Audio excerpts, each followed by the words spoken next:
Hello, everybody. Welcome into our Dog Nation postgame show presented by the UGA bookstore. We're live on the field at the stadium formerly known as the Gator Bowl. I always say it that way because I never know what the actual name of the stadium is. It's a bunch of letters, TIAA, RFG, QR, whatever. But the important thing to know is, while I may not know the name of the stadium, I know what that scoreboard says, or what it used to say a moment ago, 34-7. Dogs come to Jacksonville and get some revenge over those lousy, stinking Gators. This is a great time to be doing the Dog Nation postgame show presented by the UGA bookstore, and it's a great time to have Jeff Sintel with us there as well. Of course, my name's Brandon Adams. Happy to have you with us. There's a lot to get to from today's game. But, Jeff, before you get to anything else, how good does it feel, if you're a Georgia fan, to be Dogs on top once again? Fluke year, pandemic year, say what you want to about 2020, but 2021, things were right back where they need to be. Yeah, I guess, Brandon, you might agree with me. I wonder how many of the dear folks back home will agree with me that is the natural order of the SEC universe restored today? You better believe it is. You better believe that it is. Now, folks, you're going to be disappointed. This is business like Brandon. He's only got like 4 or 5 hours of sleep in the tank right now. There was no shimmy. There was none of that. There was no Garth Brooks. There was no Alan Jackson. He's just ready to carve up this big win against Florida. Yeah, so there may not be, because what Jeff's referencing, go back to week 1 of the season in Charlotte when we celebrated that win against Clemson. There was a little bit of dancing. I haven't brought out the dance number yet, but I have brought some help with me here today. Eddie is with us in Jacksonville, as promised, back on the field once again for a little Georgia victory there against the Florida Gators. I guess the only thing that could have been better if a couple of cleats or shoes would have been thrown, Brandon, so you can get all your props in, I guess, a little bit. That's exactly right. We can get all of our intellectual property addressed in one show there. So there's obviously a lot to get to, and we'll do that over the course of our time together. But, Jeff, when you begin this way, obviously the thing that you're thinking about is another outstanding performance by the Georgia defense. And, yes, there's some concerns offensively, and what went on at quarterback is obviously the kind of thing that we'll have to debate on a show like this. That's in a lot of ways what shows like this are for. But I think it would be certainly a mistake to begin that way before you talk about a Georgia defense that's been so dominant all season long, came out today, and late in the fourth quarter you're wondering, would Florida be shut out for the first time since 1988? I don't have to lie to you and tell you I was desperate for that to happen. Obviously, Florida came down. You got to give them credit. They didn't fluke their way into this. They did score a legit touchdown at the end of this game to preserve their streak without a shutout dating back to the 1980s. But largely, big picture, another dominant performance for the Georgia defense. The reason why this team is ranked number 1 right now is the play of its defense. So many names you could mention for how well Georgia goes out there and gets that done today. I mean, Brandon, I'm going to encapsulate this the way a game story beat writer would. The last, 3 minutes of both halves, what is that, almost 27 of Georgia's 34 points? I mean, really, they get the 2 takeaways from Nolan Smith and then the takeaway from Kobe Dean, and then you get that burst, another one for Zamir White in this rivalry, another long-distance, dial-it-up, long, explosive play for Zamir White. Those that, keep wanting to criticize, sterling members of this Georgia team, Zamir's a guy that just keeps going, and Brandon, you said something. Please, folks, let's not chop up quarterback, QB1, QB2. Not tonight. We got to talk about it at some point. I don't want to start that way, but it is a conversation. It's a conversation, but let's not spend eight minutes under the hood or something like that, because I know folks are going to miss another 34-7 thrashing of Florida. I mean, that's the headline. That's the first 3 or 4 graphs of the story. And my take is simple. Georgia this team does not need a quarterback to elevate its game or to carry the team. I mean, the way this defense plays, the quarterback is an accessory piece. And if we haven't seen this through 8-9 games, that's my take, is they don't need a all-SEC quarterback. I mean, the way Nolan Smith and Kobe Dean just said, I got you, bro. We're going to take care of this. Another defiant defensive performance, the way Georgia played. Florida tried trick plays. They tried quarterback end-around passes. They tried gadgets. It didn't really work against Georgia's defense. Yeah, I was going to ask you about this too. I've heard it said over and over again that Dan Mullen, the Florida coach, is a genius, an offensive genius in particular, but just coaching genius all the way around. He's a magician. He pulls rabbits out of hats all the time.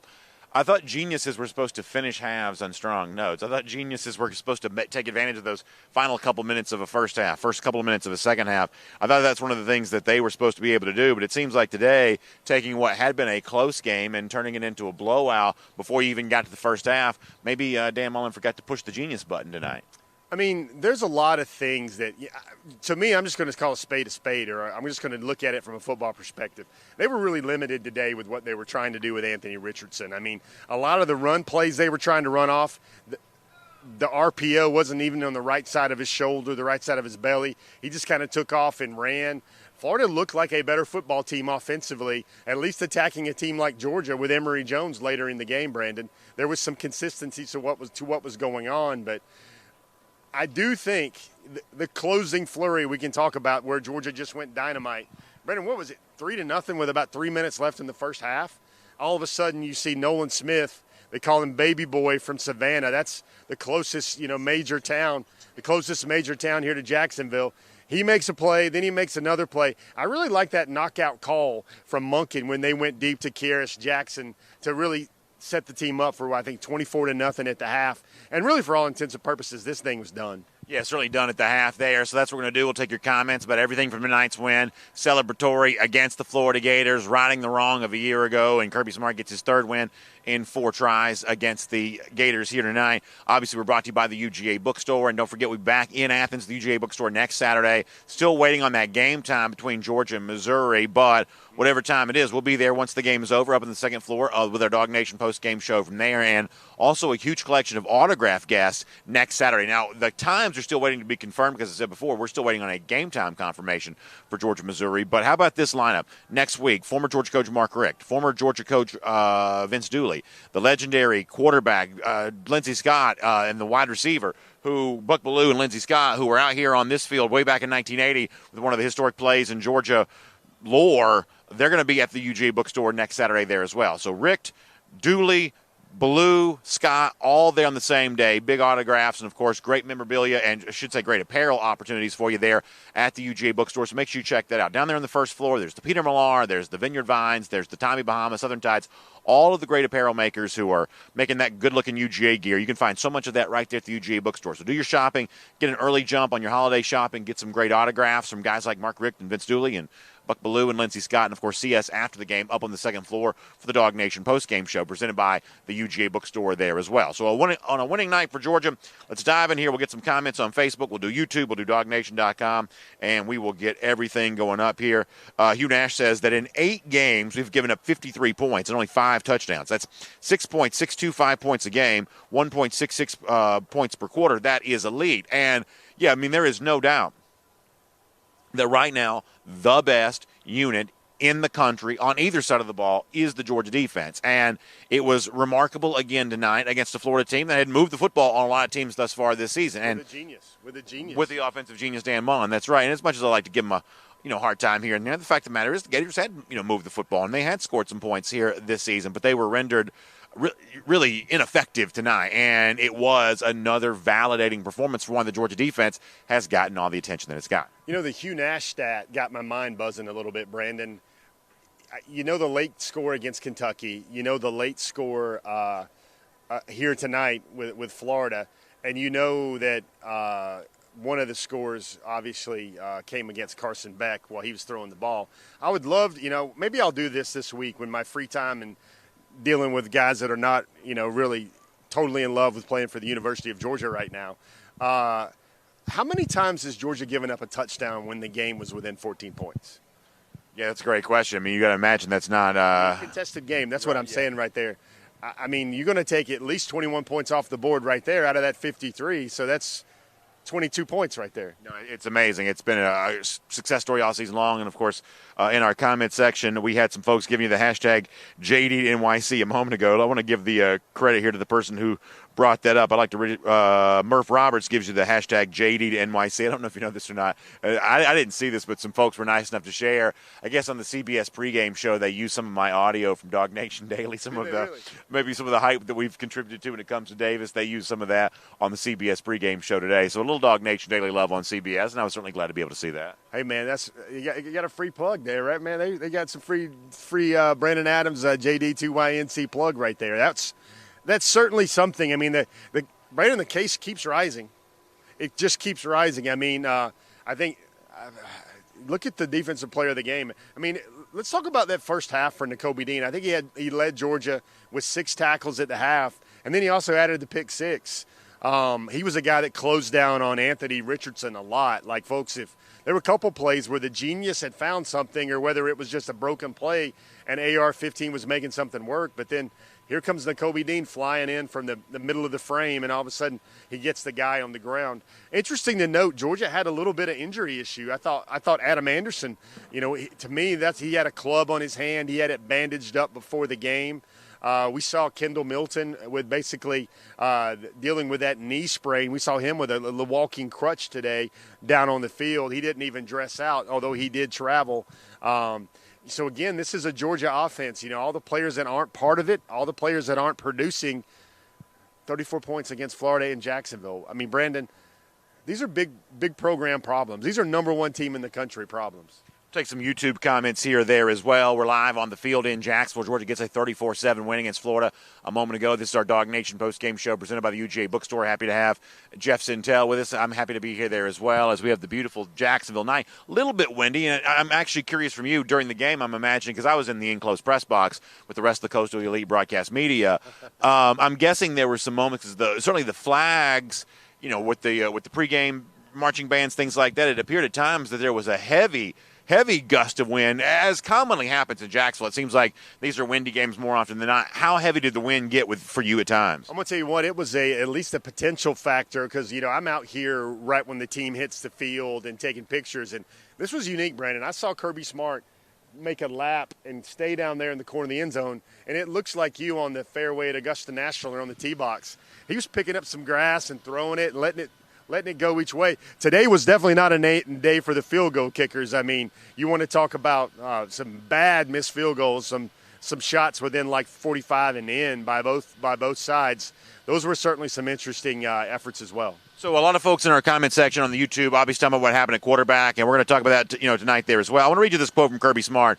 This shared back with our producer in Atlanta, Michael Carvel, who said that continuity was the biggest reason that Stetson Bennett started today. He says JT Daniels only started practicing in full this past week. The quote from Smart is, we went with the guy that's been out there the most and been practicing the most. And so here's what I'm going to tell you.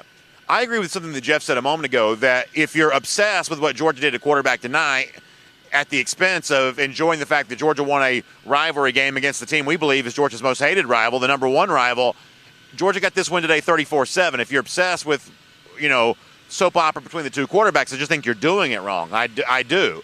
But that's not the same thing as saying that it's not an interesting topic worth addressing, and it's not worth asking the question of, did Kirby Smart make the right decision by playing Bennett exclusively today, by not playing JT Daniels at all? And on this particular issue, I feel like that I have actually been very consistent. And Smart says there at the end, we went with the guy that's been out there the most, that's been practicing the most. Here's the thing to understand.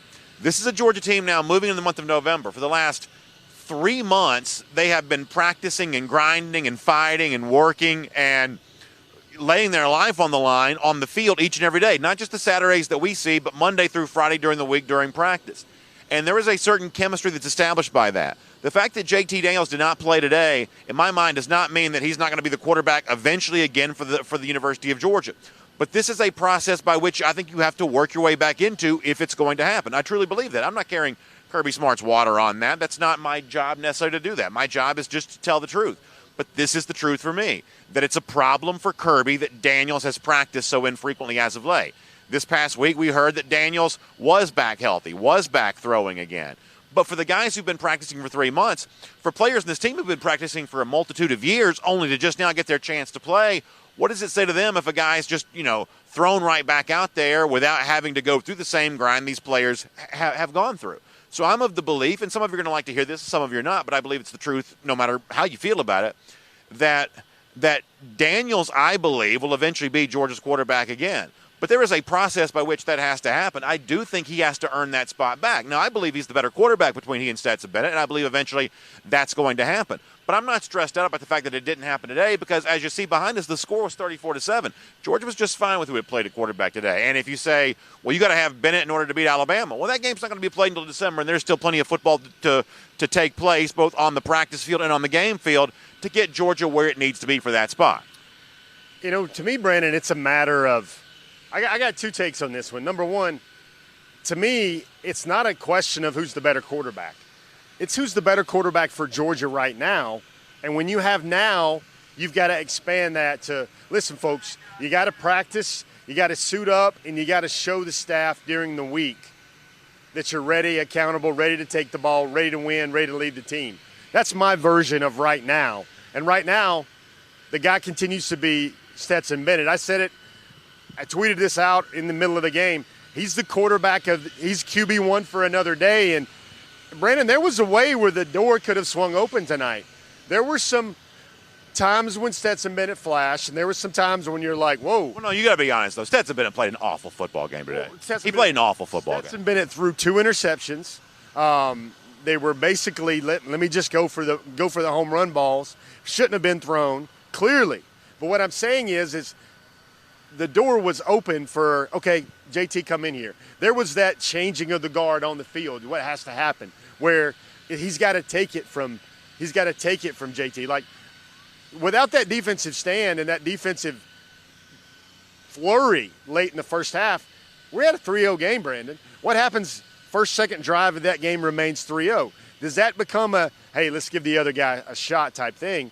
And there were, like, when I say flashes, I still think of the Kearis Jackson ball in the corner that made it 27-0. And then I also think of that time he scrambled again with his legs and made a bunch of plays by creating and getting stuff on the outside. I'm not going to give him an A+. I'm not going to give him a B. I'll probably give him a C- for the way he played today. But, again, I keep coming back to it. When you don't need your quarterback to play like he belongs in the Georgia-Florida Hall of Fame to beat Florida, the lousy, stinking rival, by 27 points, I mean, the quarterback point is something to talk about, but the quarterback position and who's in and who's out, it's not choking the efficiency out of the Georgia football team right now. So, well, they did get outgained by Florida today. So, I mean, so it's like I think that more than one thing can be true at one time. That, you know, on the one hand, Georgia has earned the luxury of playing whoever it wants to right now because no one can play them close. Georgia's earned the luxury of doing what it wants to do and preparing itself however it wants to for what's going to happen come December and beyond because of how well they're playing throughout the totality of the program.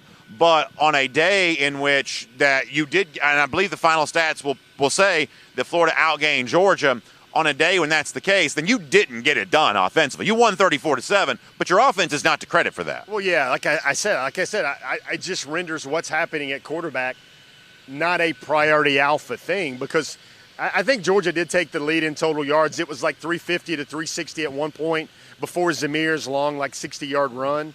I think Georgia eked it out with that late run there for Zamir White. But, I mean, yes, quarterback's got to get better. Quarterback play's got to get better. But I guess if I go through my mind is what if it was JT Daniels having this performance today? Everybody would just go, well, he's the better quarterback. This is JT Daniels' team. Like, Stetson Bennett, is this his worst game of the season? Oh, I think so. I think so by a long shot. How many much better games has he had than this one? Almost every game this year. And again, it's a quarterback point back and forth. What is it? This team might be so good that it doesn't need, like, you brought up a point earlier, Brandon, about, you know, that's the guy that Georgia needs to go beat Alabama. Probably. But you just saw Georgia with a tepid performance by by Stetson Bennett, thrash a team that Alabama had a lot of trouble with. All right, so let's take some of your comments, and obviously a lot of folks on YouTube weighing in on this topic. Greg Rosenberg says JT wouldn't have had this performance today. Stop with the hypotheticals. Jim McLaughlin says he says Stetson's a damn good backup. That's it.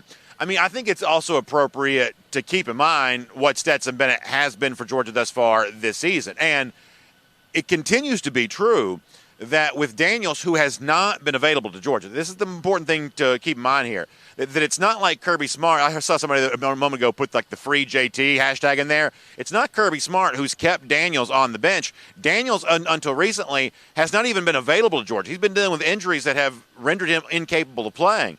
And while Daniels has been hurt, Stetson Bennett has run this offense to the tune of, I mean, he's like a semifinalist for the Davy O'Brien Award or something like that. So I think it's totally appropriate to say that Stetson Bennett did not play well tonight, but it's also completely inappropriate to ignore the things that he's also done so far this year. I mean, the thing I just don't get, Brendan, please comment section, everybody just explain it to me. It's not what JT Daniels could have given Georgia tonight, because he can't. Like somebody said, stop with the hypotheticals. Well, JT Daniels can't bring it right now. He can't play for Georgia right now. Why is the narrative between Georgia people have to be so fun-crushing when you're the number one team in the country, where it should be, man, Stetson Bennett, the preferred walk-on, the guy that went to junior college and came back, he's somehow piloting Georgia to victory after victory after victory as a number one team in the country. And I don't know why it always has to be, well, JT Daniels would have done a lot better.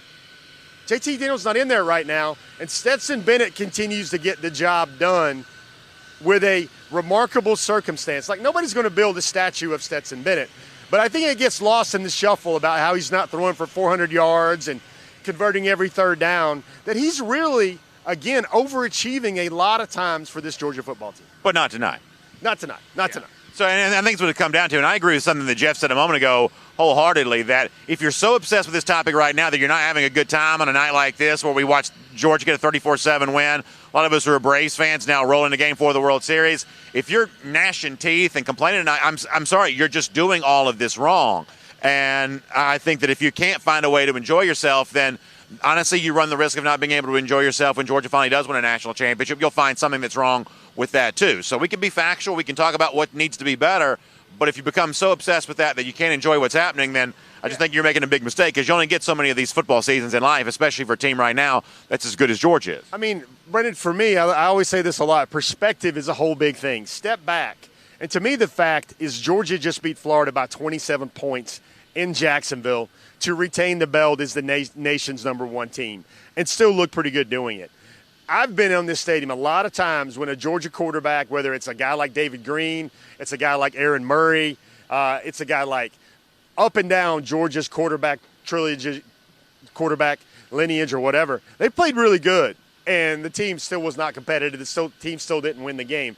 It's almost to the point, I just wonder why people can't be satisfied with beating Florida by 27, that everybody immediately has to go to QB1, QB2. I get it. It's the most glamorous position out there. This guy should be playing. He's so much better. He gives Georgia the chance to win all the games. Well, they're not playing all the games right now. They're good enough each week with Stetson Bennett to stay perfect, stay unbeaten, and roll on as the number one team in the country. Robbie McCullough weighs in, and this is, I think, a really good point, that so much of the success that Zamir White in particular had tonight came on that kind of counter running play that it seems like LSU had used to great success. Remember, the running back for LSU a couple of weeks ago set the all-time record for a single-game performance against Florida, besting the previous mark held by Herschel Walker, and it was that counter run play that seemed to be so successful for LSU. That was clearly a page out of the book that Georgia copied tonight. Not to say they've not run that kind of play before, but they certainly ran into great success tonight, clearly identifying that as a play they wanted to run. And I thought that one of the real bright spots tonight was what Zamir White was able to do. Now, James Cook also got a touchdown. There are a couple of curious moments tonight where I thought the running back substitution didn't maybe reward White enough, just given the fact that I thought he was having a terrific night.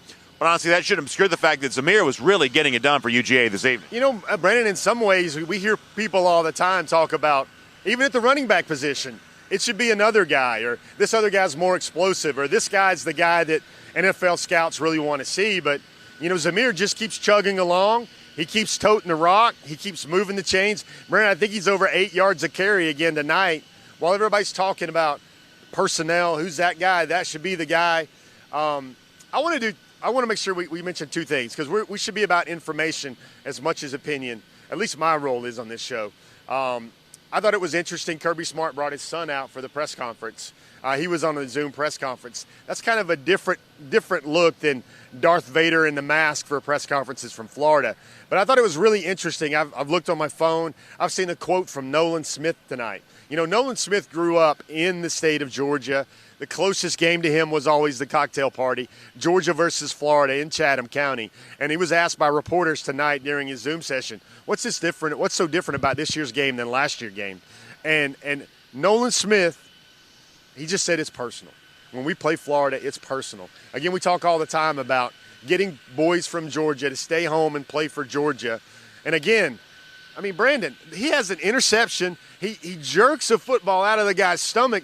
These are get yourself in the Georgia-Florida Hall of Fame type plays. That's right. I was going to enshrine him in the Georgia-Florida Hall of Fame during the game tonight. That's how impressive what Nolan Smith was doing there in the end of the first half. Jarvis Jones type moments in this game, man. That's what he did, and he really just snatched all the momentum or all the hope away from the Gators right there, man, and really started that parade of Gator tears. And Brandon, I couldn't help but notice early fourth quarter, I looked over there. You know, everybody does this thing on the internet that says, show me the score of the Georgia-Florida game without telling me the score of the Georgia-Florida game. I mean, if we could swing this camera around, this almost looks like what the stands look like on the Florida side midway through the fourth quarter. All right, so we're going to take some DawgNation.com comments. I've gotten grilled before because I'm not taking enough Dawg Nation homepage comments during our post-game show. Well, I've got those pulled up right now. Big Dog Brock says, greatest Halloween ever. Dogs beat those lousy, stinking Gators. Big Dog Brock, glad you're having a good time. Allison Scaley says, Zeus was a beast tonight, and Zeus certainly was. Alan A. checks in to say, those lousy, stinking Gators took it on the chin, brother. Keep chopping. Certainly happy about that. T-Cut12 says, this is a good win, but the offense has to score and use all of the weapons. With Stetson, the outside receivers are still underutilized. So I think it's possible, and I love the way you say this, that it's a good win. Here's the thing.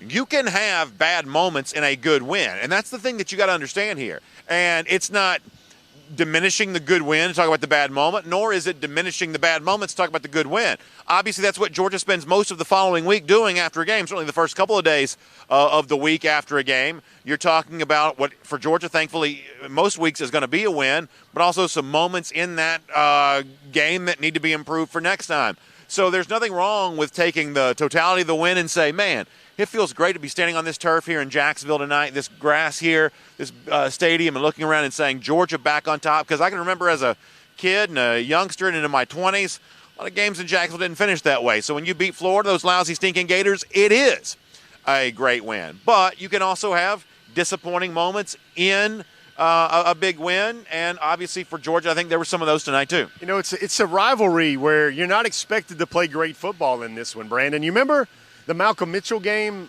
Aaron Murray hits him late in the Malcolm Mitchell game.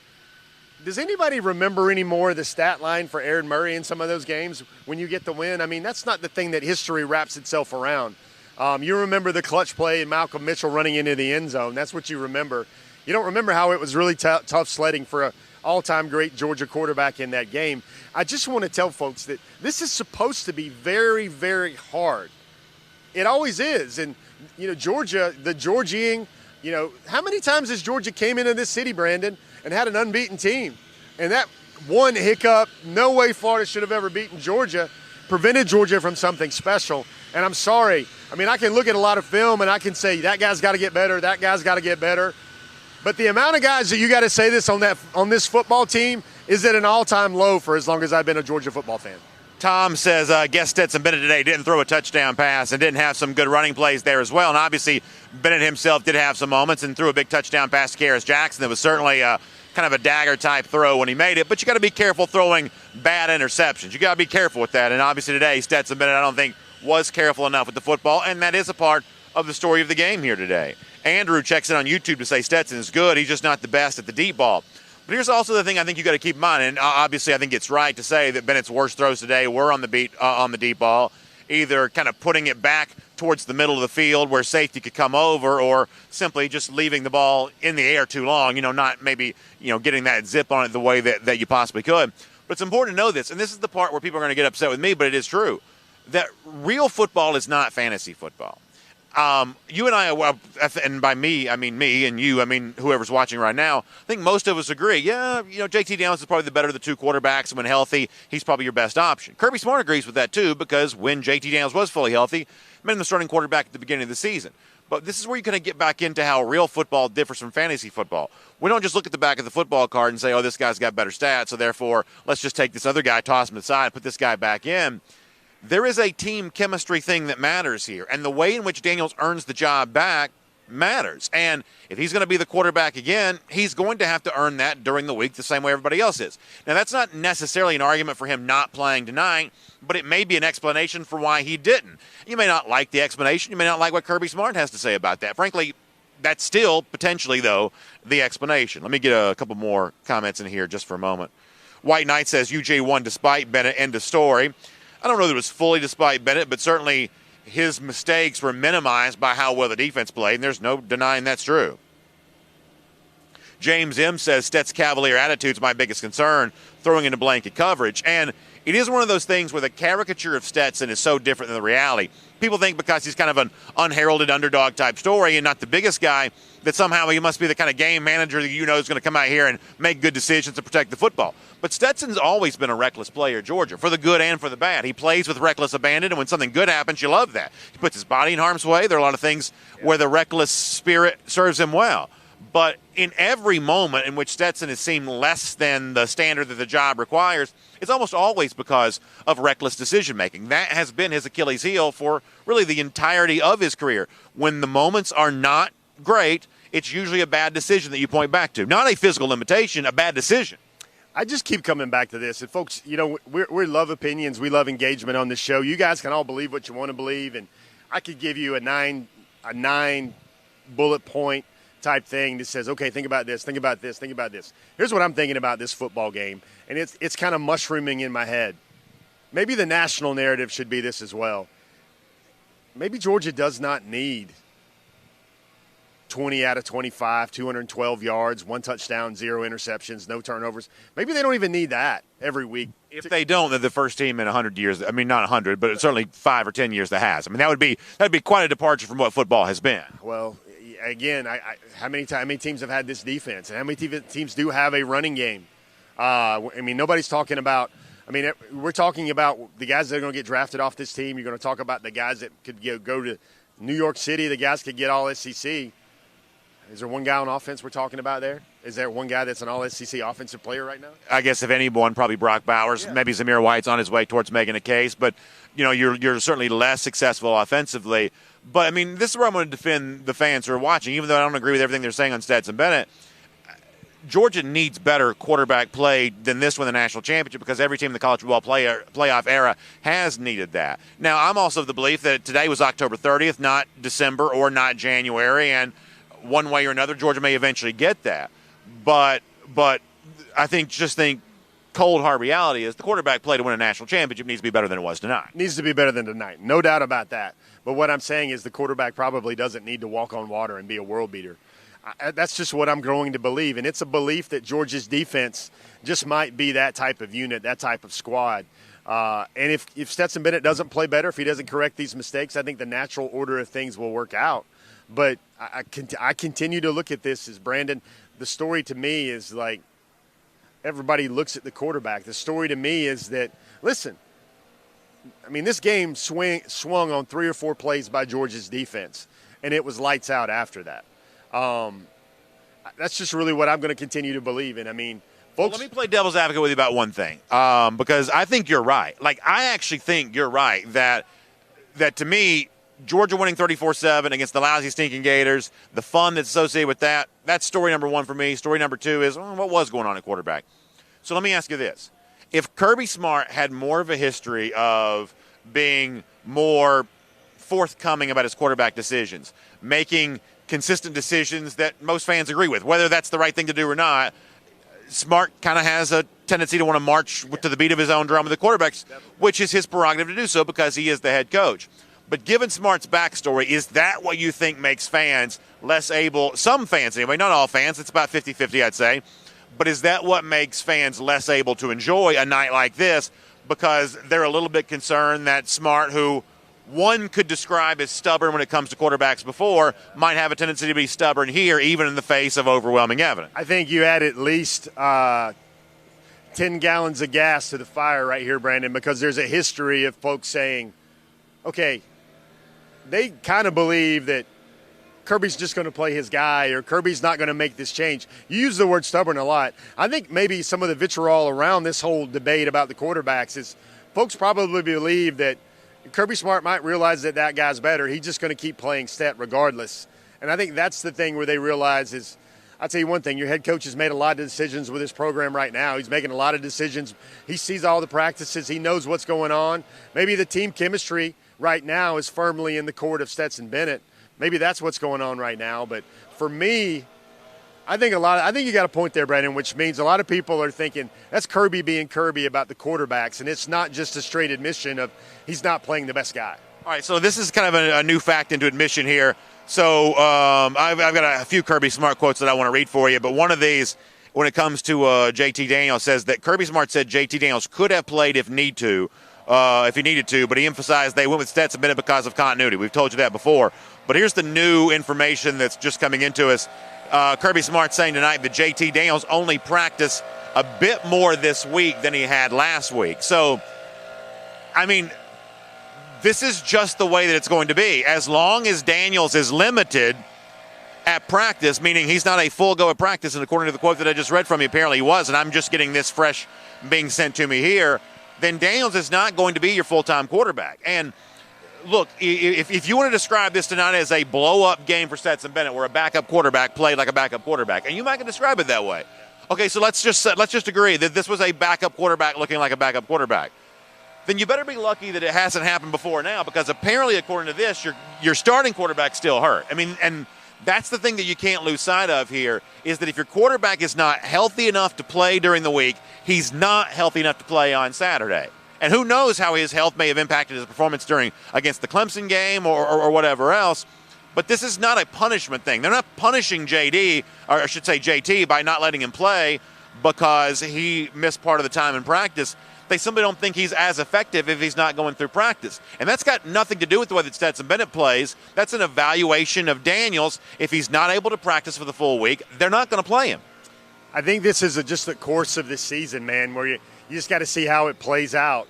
I mean, sometimes the football gods work it out, whether it's inefficiency or maybe it's a ding or maybe it's – I mean, here's what keeps going through my mind, because I can't look at just this one game with this Stetson Bennett resume. Remember last year how Stetson Bennett played, Brandon? Played pretty good first half. He had Georgia up ahead, got knocked out of the game, and he has a totally different game tonight, comes out to win.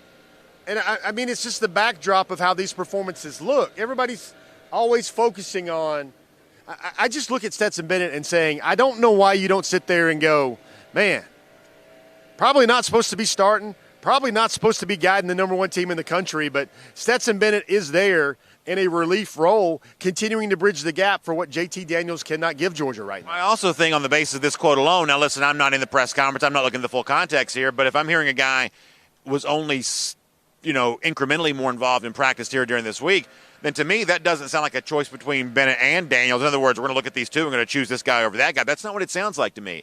It sounds like it's an evaluation of Daniels that leads me to believe that he's not yet fully 100%, because if you're not taking the reins with the team to begin the week and dominating as the true leader of this offense, the way that a quarterback is supposed to do throughout practice for the entire week, then you're not ready to be the starting quarterback. And that doesn't matter if Stetson Bennett had come out and played so poorly today that Georgia lost. That's still not an evaluation of JT Daniels. They're not playing Daniels again until he's healthy to play. And by the way, or at least that's the assumption I'm going to make. And by the way, that's not inconsistent with how Kirby Smart's treated other positions thus far this year, too. Think about Kyrus Jackson, who's been healthy enough to return punts, but up until recently has not been healthy enough in the eyes of Kirby Smart to play wide receiver. Other guys have gotten that nod because the belief is that the 100% healthy backup is better than the 80% or whatever percentage you want to put on it, previously deemed starter, and that's kind of what I take that to be. Let me give you a couple other comments here for a moment. So on the subject of, I guess it's a chess match between the coaches, Smart says there's no coach out there that you can out-coach recruiting, meaning you can't out-coach what somebody does on the recruiting side of things. No coach is going to out-coach players. Anybody will tell you our defense is good because we have good players, essentially touting himself as a recruiter for why that's getting the better end of the Dan Mullen thing right now. Also, Dan Mullen was asked about the talent gap between those teams. He said, we were better last year, they were better this year. So Dan Mullen, wow. Listen, leave it to Classy Dan to go back and celebrate last year's win in the face of a 34-7 loss tonight. And by the way, for the folks who are kind of hot and bothered about quarterback right now, on the one hand, I kind of understand it. But on the other hand, this is why you got to be happy about this, because you got Dan Mullen saying, wait till last year. You got Dan Mullen in his press conference saying, y'all may have forgotten we actually came out and won this game a year ago. You got Dan Mullen squirming in the corner over there. So that's why, no matter how you may feel about quarterbacks all the way around, that's why you got to be happy about 34-7 tonight, because you got Dan Mullen feeling awful contentious there in that press conference. So, Brandon, reporters ask questions, and sometimes the questions we ask kind of lead an individual to the truths. Which one of these is the better question in your mind right now? Is it, why is JT Daniels not playing? Yep. Or most people go, why is Stetson still playing? Yes. And Stop. Can we stop right there for a second? Because that's a very important thing. But you got to hear this. It's either why is Stetson not playing? There's a camp that believes that. Why is Stetson still playing? The other question you got to consider here is, when is JT Daniels going to be ready? Yeah. These are the two things that I think if we're having a logical, intelligent, thinking fans conversation about the quarterback position, I think those are the ones you got to lock horns with, you got to butt heads about. All right, let's pause on this for a moment because I think this is a really good point. And a lot of folks are really pretty fired up in the comment section right now. So I don't care where you come down on this issue. Can we all agree that what Jeff said right there is the issue? And to me, the question is not why is Stetson playing over JT. The question is, why is JT not playing? So let's pause on that for a moment. I believe the more important question is not why is Bennett tabbed over JT. The more important question of all is why isn't JT playing? An evaluation in and of himself alone.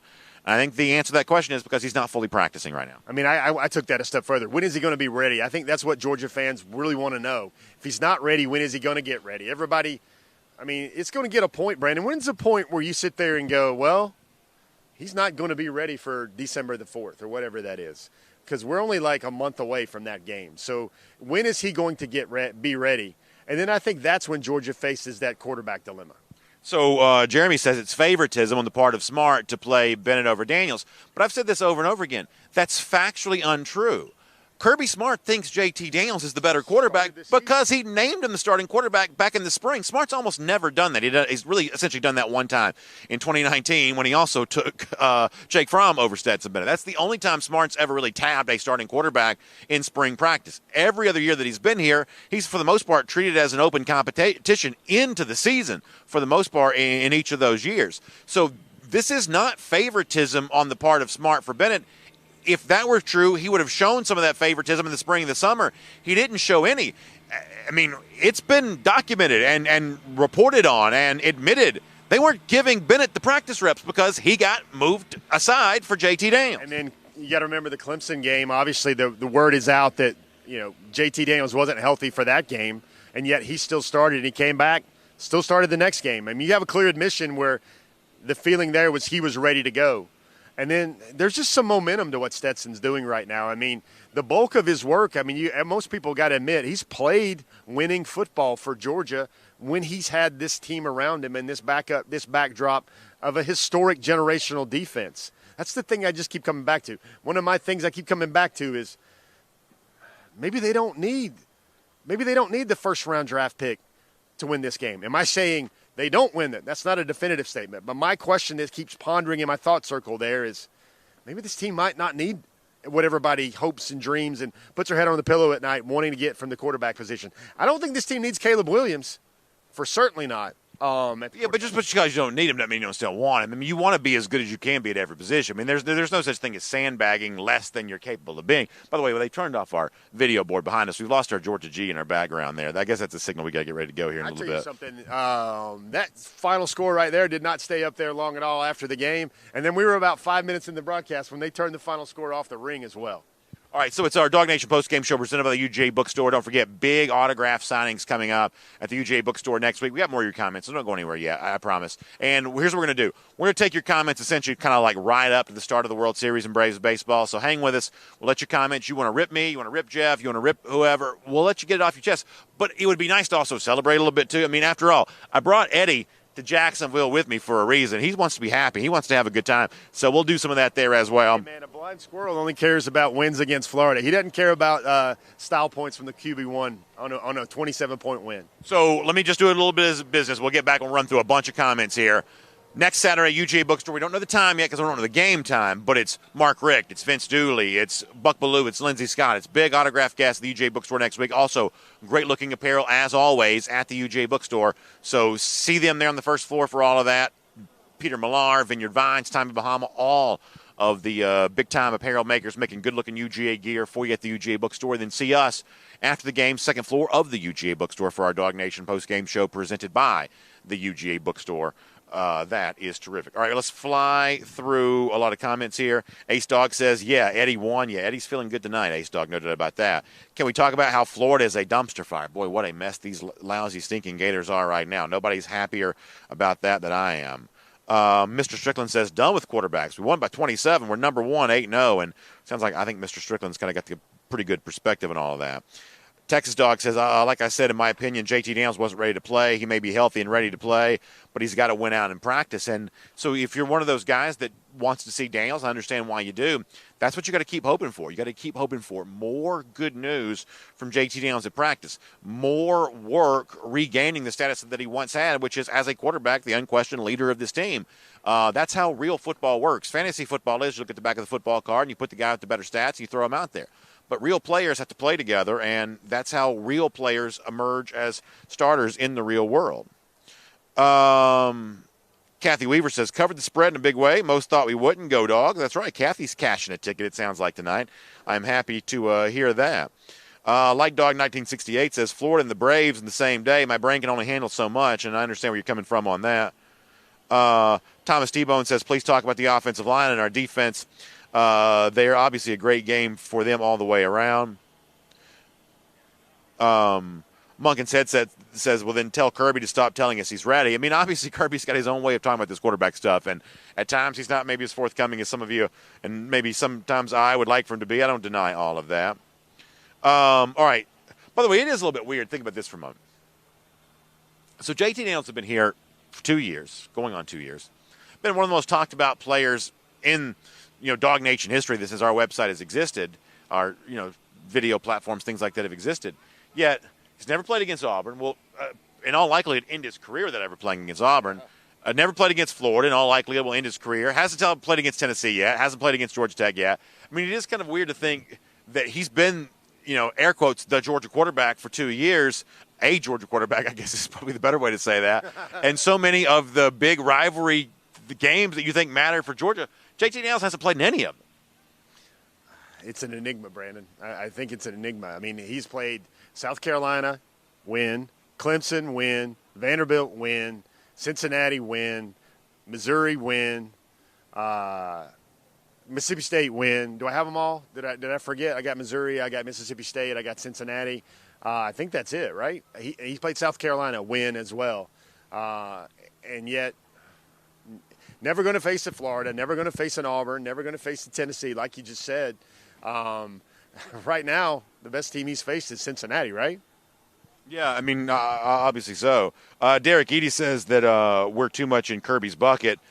Look, here's the thing. Some of y'all get your feelings hurt if we don't say exactly what you want us to say. And I'm sorry you get your feelings hurt about that. We're going to give our opinion, whatever it might be. We welcome your opinion. That's why we read so many comments. But what we're not going to do is ask you what you want us to say and then regurgitate back what you want to hear. We're just not going to do that. We're going to all have our own honest conversation here, have our own honest opinions. We invite you to be a part of that. But what you're not invited to do is tell me what you want me to say. That's not what you're invited to do. But I'm glad you're here nonetheless. Melissa Drury, I hope is it right? Rydell? I hope I pronounced that, Melissa, and I apologize if I didn't.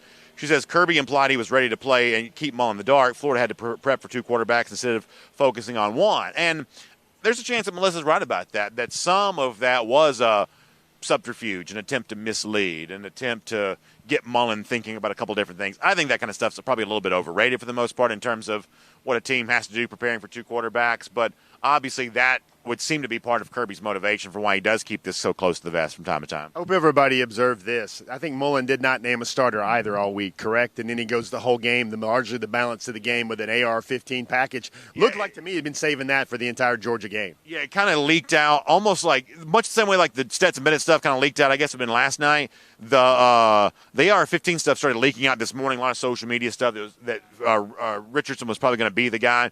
But yeah, both coaches were kind of playing games with their quarterbacks a little bit this week, trying to get the other side guessing. And maybe that means something in terms of an actual advantage of the game. Maybe it does. Yeah.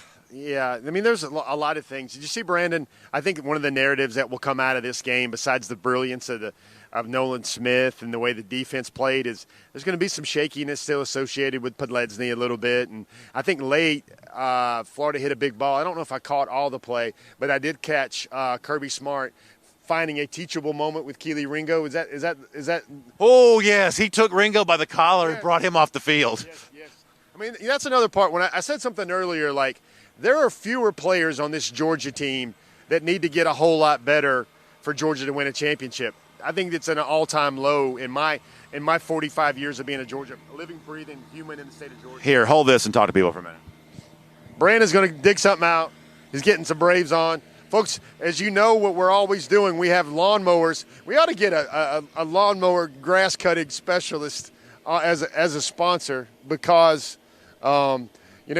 you know, Brandon, are you gonna be chagrined if Georgia gets it done with if Atlanta gets it done with the bullpen game tonight and the first starter doesn't look really good? Technically, PETA wants us to call it an arm barn now, so it's an arm barn game for the Braves tonight. Arm barn, there you go. Listen, I actually feel pretty good about the bullpen games tonight. I mean, honestly, the Braves have played well with the bullpen game already in the playoffs thus far. So let me get my Braves jersey on. I may not button the thing all the way up. And by the way, if you watched me on high school football last night, this is not the game-worn David Justice that I was wearing last night. This is just generic no-name. But I got the Braves jersey. I got Eddie. We are feeling very good here. We're going to give out our Marco's Pizza moment of the game here in just a little bit. Let me see if I can put Eddie on my shoulder. You know how like the people like walk around like in the eclectic places? They got like the bird on the shoulder. Like the monkey on your shoulder, the pet monkey on your shoulder? Yeah. We're not speaking to the microphone either. That's probably a little bit of a disaster. But I'm losing Eddie's sign here a little bit. But, yeah, I got Eddie. I got the Braves jersey. We're feeling good about the World Series and all of this. And we'll take a couple more comments here. But I think here's what I think it's nice to see. Quarterback topics always suck all the oxygen out of the room because quarterback's the most important position in the sport. It's probably the most important position in team sports all the way around. So you understand why it sucks a lot of the oxygen out of the room. However, I'm actually still quite pleased that in the midst of all this, even some of the people who are a little frustrated about quarterback can still look around and say, you know what? Beating Florida 34-7 is still a really good thing. So I don't think there's anything wrong. I don't get my feelings hurt when people get upset about stuff like this. I don't think there's anything wrong with saying, you know, maybe if Georgia was playing in a college football playoff or an SEC championship game tonight, maybe they would have needed a little bit more. There's nothing wrong with being able to say that. But there is something wrong with knowing what you did tonight and not being able to appreciate what that was. And for the most part, I sort of think that's what Georgia fans are doing. Brandon, I don't know how much you saw of it. Folks at home, please give us a good handle on this. I don't know how much CBS showed, but I think Brett Seither got up there. I think Jermaine Burton got up there into the crowd. And folks, by the way, that's not easy to do. That's not easy to do. Let me tell you this. I was doing some pregame observations, and they have extended the kind of bullpen outfield wall here. What did I do with my phone? Ringing TIAA Bank. Did you hand me the phone? Where's my phone? We got to have some comments. I don't have your phone. What did I do with it? But you got a lot of guys up there. Kirby Smart actually went up to one of the mini podiums right there. You got Georgia fans celebrating in the midst of TIAA Bank Field after a jubilant win. Trayvon Walker got up there, of all people. By the way, I have not been drinking, although it probably seems like I have right now. All right, couple comments. We'll get ready to go here. We'll get ready to wrap all this up. Get ready to let you watch Game 4 of the World Series. We will cheer on the Braves after that. Jacoba Simba checks in to say the issue is fans read too much into looking good. He probably meant he threw 15 good balls. I mean, that is an important thing here. And Jeff kind of touched on this before, that the Florida thing is not all that different than this. Every Florida fan says, how can Dan Mullen be such an idiot? He's not playing Anthony Richardson. That's the guy we know is better. Now, I don't think this comparison is equal to Georgia, but apparently during practice, Mullen was seeing something that Florida fans weren't seeing. And in the game tonight, I'm like you. I don't know that necessarily Anthony Richardson played better than Emory Jones did. I think Jacoba, in other words, is bringing up a pretty good point. That there is something that goes on at practice. There's a vibe that a team has during the week. Yeah. You spend way more time practicing and meeting. Only a portion of your week is actually spent playing the game. That the real story of a team is what you're doing Sunday through Saturday to get ready for that game. And I think Jacoba is touching on a good point with that. I think, Brandon, do you think the world just takes into consideration that Dan Mullen is such a quarterback genius and a quarterback savant that they know he's going to figure out the right quarterback for that program and then he gets carte blanche on that? Yeah, I mean, something along those lines. Hugh Nash said Jordan Davis tried to get up the wall. I'm telling you right now, this wall is, like, y'all see the Lambeau Leap? These walls are higher than the Lambeau Leap. There's no way I could do this. It's probably about 8 feet to get up there and get your Tukish up there, your gluteus maximus up there. Trayvon Walker got up there, which I thought was very amazing. They were trying to pull Kirby in there, and there were some fans that wanted to bring Jordan Davis up, and he kind of laughed and had fun with it. By the way, Lucy Bauer's booking so right. I got so many props between jerseys and stuffed animals. By the way, quick story about Eddie here, and I promise we're going to wrap up here in a little bit. So I had to, take Eddie through security in the stadium to get him in the stadium today. And so the guy's opens my bag, and he's looking through there, and he sees the stuffed animal. He's like, that's not yours, is it? He's like, look at the good dad taking a stuffed animal back for his kids. I was like, yeah, that's me. I bought this thing at the airport on the way to Jacksonville, trying to pretend like the stuffed animal's not actually really mine. So I was getting a little grief from security here, but I got him in because that's what we do. Eddie's always going to be on this field. Hey, can I ask you an important question while you're looking for comments? I'm in a celebrating mood tonight, Brandon. You think it would what's going to happen in Jacksonville tonight? Does anybody have an extra 2 spots in their dinner reservation or something like that? Because what you do when Georgia beats those lousy, stinking Gators? You paint the town red in Jacksonville on a Saturday night, because it is a great night to be covering this program that is the nation's #1 team. So, anybody got dinner plans? Let me know. All right, a couple things here. So good stuff rolling in here. Let's also do a Marco's Pizza moment of the game. By the way, a lot of potential options here tonight, but we're going to give it to this. Nakobe Dean, interception return for a touchdown, reading that thing 50 yards right over there and taking that thing all the way back to the house. Great to see Nakobe Dean with a 50-yard interception return tonight. How impressive was that? And Dean played a great game all the way around. You could give it to Nolan Smith, who had 2 turnovers there tonight, but I thought the Dean play, singularly speaking, was really a huge moment and really sent the signal that this was not going to be a close football game today. So with apologies to Nolan Smith, it was very, very close. I'm going to give the nod to Nakobe Dean instead. Well, one singular play that resulted in points. Yeah, I can see why you did that. It's actually the highlight. Looked a lot like Jamon Dumas-Johnson's pick 6 from earlier this year as well. But I got to tell you, Brandon, I'm still really impressed with that, pulling the ball out of the gut of that lousy, stinking Gators. And, I mean, they didn't score the ball because he fell down, and they stopped it right there. But then, the type of athlete Nolan is, we talk about nation's #1 overall prospect, Brandon. He's down there in coverage in space, and he catches a tip ball and gets the shoulder pads on it again for the second time right there. And tonight was a class of 2019 recruiting class 5-star night. And linebacker Nolan Smith, linebacker Nakobe Dean, again, getting it done. Trayvon Walker, I thought, had another special game tonight. Don't know how much it's going to show up on those stats, but Trayvon Walker was, again, very special tonight. By the way, and we keep moving on. Let's move over this way a little bit. Let's try to get back in the frame here a little bit. By the way, Munkin's Headset on YouTube says that Munkin's Headset. Oh, wow. That's a great name. Says that when I say that Eddie's for my kids, the stuffed animal, that it really kind of is, because all of our commenters and our audience may be kind of like our figurative Dog Nation kids. There may be a point there to all that. Let's do a couple of Dog Nation homepage comments. We'll get ready to roll after all this. Good stuff here today. Of course, don't forget to check out the UGA bookstore. Jamie said, did CBS have permission to use the soundbite for Jordan Davis in the pregame? Yeah, so I had actually gone back and forth with the CBS folks a little bit over the last couple of weeks. I told them they could use whatever they wanted for the show. I didn't know what they were going to use, and it's one of those things where, I didn't hear back from them, so I didn't know that anything was going to happen. I was completely unaware that we were going to be on the pregame show today, and I was sitting in the press box, and all of a sudden I started getting some messages. People were like, hey, you're on CBS. I was like, well, that's kind of cool. So I'm so happy to see Jordan Davis. Really, the fact that I'm on there doesn't mean not that much to me, but the fact that Jordan Davis is profiled on CBS, that's what you want to see, because hashtag JD to NYC cannot be stopped. Somebody said in our comment section a moment ago, and I'm sorry for not remembering the name, but they said you can't stop Godzilla with an AR-15, and that's certainly very true today. Very nice line right there. Brent, I got a question for you. You used a good term a minute ago. You called it the suffocating conversation about the quarterback position. Do you think the dialogue about the quarterback position is taking away from the quality, amazing work that Todd Munkin's Headset is doing so far in 2021? I mean,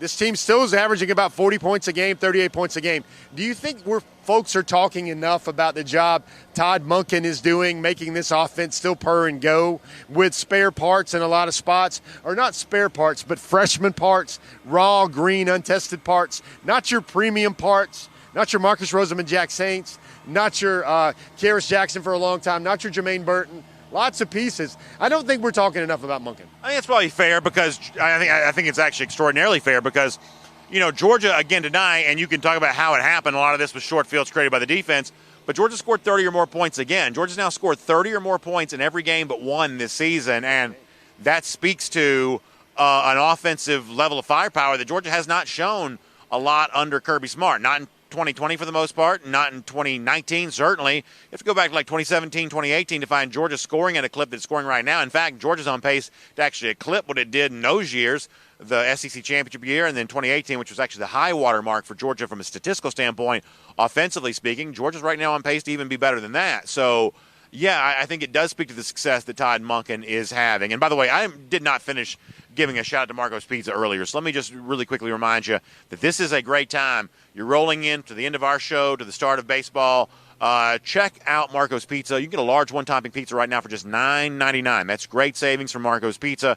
You can find it on the Marco's app, marcos.com for that. Obviously, they present the Marco's Pizza moment of the game each and every week here on this show, and you can check them out for great savings, including a large one-topping pizza for $9.99. So a couple final thoughts from me, Jeff. We'll get ready to wrap up. I do feel good about the bullpen game tonight for the Braves. I feel like it sets up well. What you got from Ian Anderson last night was really a sensational Bulldog-level performance, and obviously the entire bullpen kind of helped back him up there too. As far as the Georgia game goes, thrilled. 34-7. What a great way to go out. What a great night for Eddie to be here. His sign's a little beaten up because he's been smuggled in via the book bag here today, but he's looking good. He's feeling good about all of that, excited, and there are still some big questions to answer. And, if Georgia had been playing in Alabama in the SEC championship game today, who knows how that game goes, and who knows how Smart's decisions would have been the same or would have been different. But the great news is, because of what Georgia's been doing all season long, Georgia's earned for itself the luxury to kind of figure all of this out kind of at its own pace. And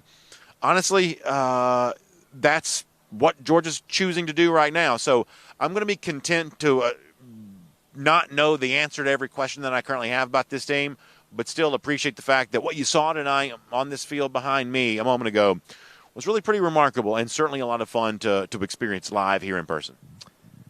Short and sweet, Brandon. Maybe lyrical a little bit. And that coach in Athens has got them boys playing some pretty good ball. I love that Jeff's now quoting country music lines. That's a great thing to be able to see. I feel like I could almost get this to stay on my shoulder, but not quite. You want to try? You want to try? Can you tuck it in there? I kind of want to swing the camera around to see if I can do one of these leaps against the wall over here.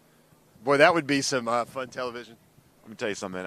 I'd hurt myself and have to get an injury claim. All right, so we're obviously on our last legs here, so we're going to wrap this up. Thanks to all for being here. Hope you enjoyed 34-7 Georgia against Florida. We're going to get ready to pack it up and make our way back to our Dog Nation World Headquarters studios. I'll be there for you on Monday, and guess what we'll do? On Monday, we'll start that Gator Hater countdown all over again. And we'll count down the days until we get to see Georgia come back to Jacksonville and do it all over again. Beat these Gators again because Kirby Smart has got Dan Mullen's number. And that was proven true once again here tonight. So hope you enjoyed it. Enjoy the rest of the weekend. Go Braves. Be safe. Happy Halloween. Happy Halloween. We'll see you next time. Dog Nation Postgame Show presented by the UGA Bookstore. Come see us. Second floor next week. We'll be there after the game. Before the game, Mark Richt, Vince Dooley, Buck Ballou, Lindsey Scott, tons of autograph guests. Check UGAbookstore.com to find out for the time specifically for each guest when the game time is officially announced. So check all that out and get yourself some nice apparel there as well at the UGA Bookstore. Y'all have a great time. Have a great weekend. We'll see you again next time here on the Dog Nation Postgame Show presented by the UGA Bookstore.